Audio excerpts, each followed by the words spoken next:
નમસ્કાર મિત્રો, તો આવનારી એક્ઝામમાં તમને ખૂબ જ ઉપયોગી બને તેવા પ્રશ્નો લઈને મિત્રો આજે આપણે ફરીવાર આવી ગયા છીએ. તો મિત્રો ખાસ એકવાર વિડીયો સંપૂર્ણ જોઈ લેવો, તમને ખૂબ જ ઉપયોગી બનશે. મિત્રો હેલ્થના પ્રશ્નો છે તો ખાસ એકવાર સંપૂર્ણ વિડીયો જોઈ લેવો. જો ચેનલ ઉપર નવા હોય તો ચેનલને સબસ્ક્રાઈબ કરી લેજો. તમને અવનવી માહિતી આ ચેનલ ઉપર ભરતીને લગતી બધી જ માહિતી મળતી રહેશે. તો મિત્રો ચાલો વિડીયો શરૂ કરીએ. પ્રશ્ન નંબર 1 મિત્રો જોઈએ કે વિટામિન B3નું ખાસ મિત્રો વિટામિન B3નું બીજું નામ શું છે અથવા તો વૈજ્ઞાનિક નામ શું છે? તો મિત્રો નિયાસિન. પ્રશ્ન નંબર 2 ત્રિગુણી રસી મિત્રો એટલે કે DPT રસીનો બીજો બૂસ્ટર ડોઝ ક્યારે આપવામાં આવે છે? તો જવાબ આવશે મિત્રો 5 થી 6 વર્ષની ઉંમર થાય ત્યારે મિત્રો આપવામાં આવે છે. પ્રશ્ન નંબર 3 જોઈએ સ્વાઇન ફ્લૂ રોગનો ઇન્ક્યુબેશન પીરિયડ એટલે કે IP કેટલો હોય છે? તો મિત્રો 7 દિવસનો હોય છે. વેરી મોસ્ટ IP ક્વેશ્ચન મિત્રો, સ્વાઇન ફ્લૂ 7 દિવસ IP એટલે કે ઇન્ક્યુબેશન પીરિયડ. પ્રશ્ન નંબર 4 જોઈએ ઓસી બેસિલરી રક્તપિત્તની સારવાર કેટલા સમયની હોય છે? તો મિત્રો 6 મહિનાની હોય છે. ખાસ મિત્રો આ પ્રશ્ન તમને મિત્રો આવનારી એક્ઝામમાં ખૂબ જ ઉપયોગી બનશે. પ્રશ્ન નંબર 5 જોઈએ મેલેરિયાનો ઇન્ક્યુબેશન પીરિયડ કેટલો છે? તો મિત્રો 14 દિવસ. સ્વાઇન ફ્લૂનો કેટલો છે? તો મિત્રો 7 દિવસ. ખાસ યાદ રાખજો, સ્વાઇન ફ્લૂ પૂછે તો 7 દિવસ, મેલેરિયા પૂછે તો 14 દિવસ. તો મિત્રો એક અગત્યની સૂચના કે આપણે ટેલિગ્રામ ચેનલ છે જેમાં તમને અવનવી માહિતી ભરતીને લગતી અથવા તો કોઈ પણ PDF તમારે જો લેવી હોય તો મિત્રો તમને ટેલિગ્રામ ચેનલમાં મળી રહેશે. તો મિત્રો ટેલિગ્રામ ચેનલની લિંક વિડીયોના ડિસ્ક્રિપ્શનમાં આપેલી છે. તો ખાસ આજે જ તમે ટેલિગ્રામ ચેનલમાં જોડાઈ જાઓ, તમને ખૂબ જ અવનવી માહિતી ટેલિગ્રામ ચેનલમાં મળતી રહેશે. તો પ્રશ્ન નંબર હવે જોઈએ 6 આપણા વિસ્તારમાં મેલેરિયાનું પ્રમાણ શેનાથી જાણી શકાય છે? તો મિત્રો પેરામીટરથી જાણી શકાય છે. તો મિત્રો આપણા જે વિસ્તાર હોય તેમાં મિત્રો તમારે મેલેરિયાનું પ્રમાણ જો જાણવું હોય તો મિત્રો પેરામીટરથી જાણી શકાય. ખૂબ જ અગત્યનો ક્વેશ્ચન મિત્રો. પ્રશ્ન નંબર 7 જોઈએ ICDS પ્રોગ્રામ ક્યારે શરૂ કરવામાં આવ્યો? મિત્રો ICDS પ્રોગ્રામ 1975માં શરૂ કરવામાં આવ્યો હતો. પ્રશ્ન નંબર 8 જોઈએ સગર્ભા સ્ત્રીને IFA ગોળી ક્યારે આપવામાં આવે છે? તો મિત્રો સગર્ભાવસ્થાના 3જા મહિના પછી આપવામાં આવશે. મિત્રો આ એક જો તમે જોવો આ પ્રશ્ન તો મિત્રો મોડલ પેપર જે આપણે હોય છે એ મોડલ પેપર હોય તેના પ્રમાણે જ મિત્રો આપણે આ પ્રશ્નો તમને પૂછ્યા છે. તો મિત્રો ખાસ એક આ પેપર તમે પૂરેપૂરો આ વિડીયો જોઈ લેશો તો તમને ખૂબ જ ઉપયોગી બનશે એવા પ્રશ્નો છે.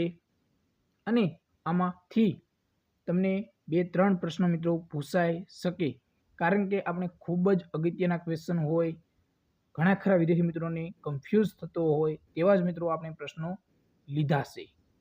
તો ખાસ એકવાર વિડીયો સંપૂર્ણ જોઈ લેવો અને તમારા મિત્રોને વધારે આ વિડીયો શેર કરજો.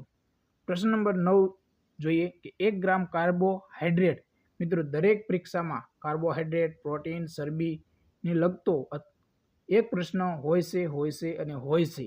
તો મિત્રો આપણે કાર્બોહાઈડ્રેટમાં પૂછ્યો છે. તો મિત્રો એમાં કેલરી કેટલી મળે? તો મિત્રો 4 કેલરી મળે. ખાસ ખૂબ જ મોસ્ટ ટાઈમ ક્વેશ્ચન મિત્રો. આ પ્રોટીન, કાર્બોહાઈડ્રેટ, ચરબી આમાંથી એક પ્રશ્ન હોય જ છે દરેક પરીક્ષામાં મિત્રો. ખાસ તમે જૂના પેપર જોઈ શકો છો.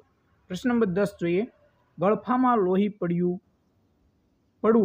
ખાસ મિત્રો ગળફામાં લોહી પડવું એ કયા રોગનું લક્ષણ છે?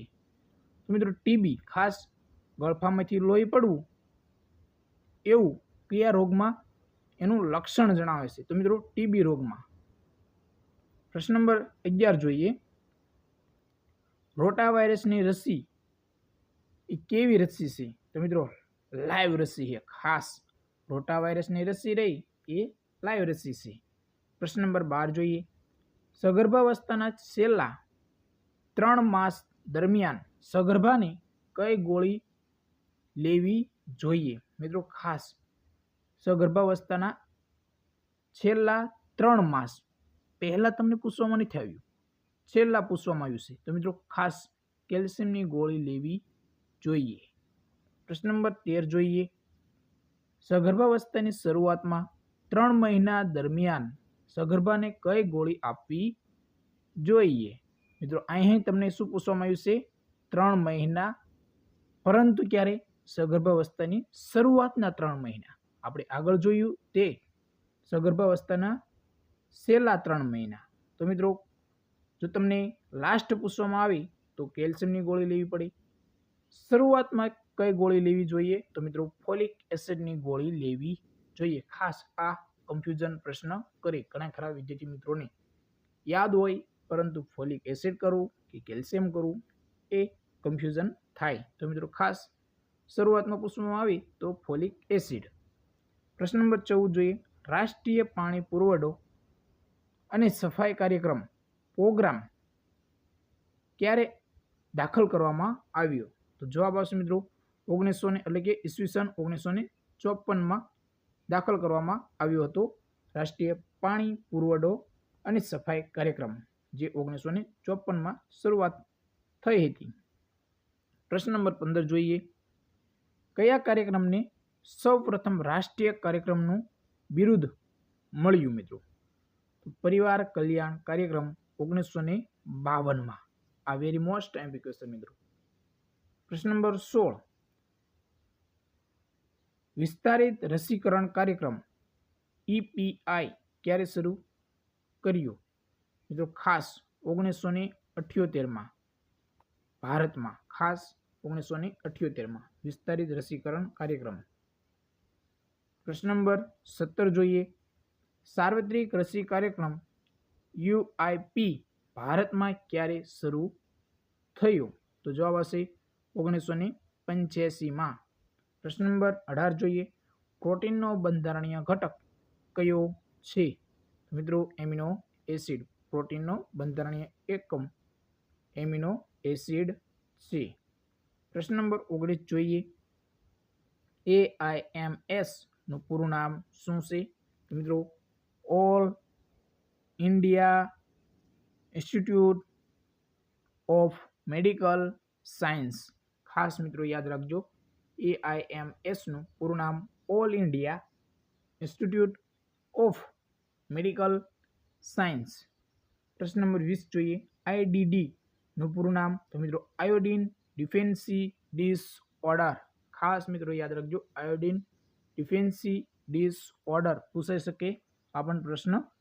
પ્રશ્ન નંબર 21 જોઈએ. ગુજરાત રાજ્ય મહિલા આયોગની સ્થાપના ક્યારે કરવામાં આવી? મિત્રો ગુજરાત રાજ્ય મહિલા આયોગની સ્થાપના 2005માં સ્થાપના કરવામાં આવી હતી. પ્રશ્ન નંબર 22 જોઈએ.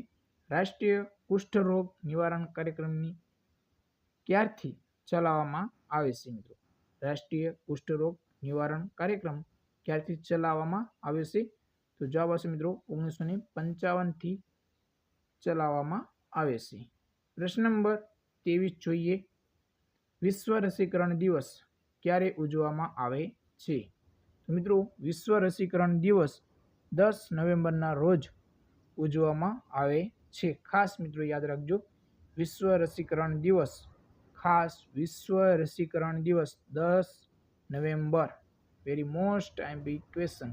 ઘણા ખરા વિદ્યાર્થી મિત્રોને આ પ્રશ્ન ખોટો પડી શકે છે. 10 નવેમ્બર વિશ્વ રસીકરણ દિવસ. પ્રશ્ન નંબર 24 જોઈએ. લોહ તત્વના પાચન અને શોષણ માટે કયું વિટામિન મદદરૂપ છે? મિત્રો લોહ તત્વના પાચન અને શોષણ માટે vitamin C. Very most MP question મિત્રો. લોહ તત્વના પાચન અને શોષણ માટે વિટામિન સી ખૂબ જ અગત્યનું છે. પ્રશ્ન નંબર 25 જોઈએ. હૃદયના ધબકારાને નિયંત્રિત કરવા કયું ખનિજ તત્વ જરૂરી છે? તો મિત્રો પોટેશિયમ. પ્રશ્ન નંબર 26.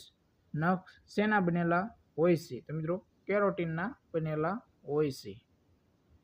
પ્રશ્ન નંબર 27 જોઈએ. ડેન્ગ્યુ મચ્છર કયા પાણીમાં ઉછરે છે? તો મિત્રો ચોખ્ખા પાણીમાં.